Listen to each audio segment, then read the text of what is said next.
Hi friends, welcome to Yummy Cooking. இன்னைக்கு நம்ம Yummy Cookingல tomato soup எப்படி செய்யறதுன்னு பார்க்க போறோம்.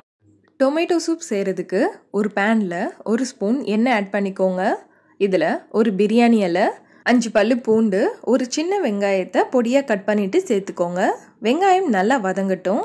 அடுத்து இதுல 3 தக்காளியை கட் பண்ணிட்டு சேர்த்துக்கோங்க. தக்காளியை 1 நிமிஷத்துக்கு மட்டும் வதக்கினா போதும்.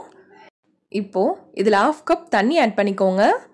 இது நல்லா மிக்ஸ் பண்ணி விட்டுட்டு ஸ்டவ்வை லோ ஃப்ளேமில் வச்சு மூடி போட்டு 5 நிமிஷம் நல்லா வேக விட்டுடுங்க. இது வேகிறதுக்குள்ள ஒரு கப்பில் 1 ஸ்பூன் கார்ன்ஃப்ளவர் எடுத்துக்கோங்க. இதில் கொஞ்சமாக தண்ணி ஆட் பண்ணி நல்லா மிக்ஸ் பண்ணிக்கோங்க. நல்லா மிக்ஸ் பண்ணியாச்சு. இதை சைடில் வச்சுடுங்க.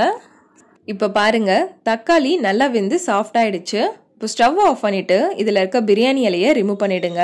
இது கம்ப்ளீட்டாக ஆறுனதுக்கப்புறம் ஒரு மிக்சி ஜாருக்கு மாற்றிட்டு நல்லா பேஸ்ட்டாக அரைச்சி எடுத்துக்கோங்க.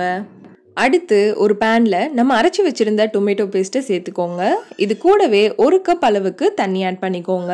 சூப்புக்கு தண்ணி எவ்வளோ தேவையோ அதுக்கேற்ற மாதிரி தண்ணி ஆட் பண்ணிக்கோங்க.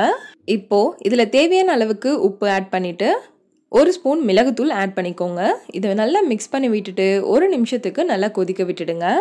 அடுத்து இதில் நம்ம ரெடி பண்ணி வச்சுருந்த கார்ன்ஃப்ளவரை ஆட் பண்ணிக்கோங்க. ஆட் பண்ணிவிட்டு இதை நல்லா மிக்ஸ் பண்ணி விடுங்க. நல்லா மிக்ஸ் பண்ணியாச்சு. இப்போது இது ஒரு 2 நிமிஷத்துக்கு கொதிக்க விடுங்க. இப்போ பாருங்கள், டொமேட்டோ சூப் கரெக்டான கன்சிஸ்டன்சிக்கு வந்துடுச்சு.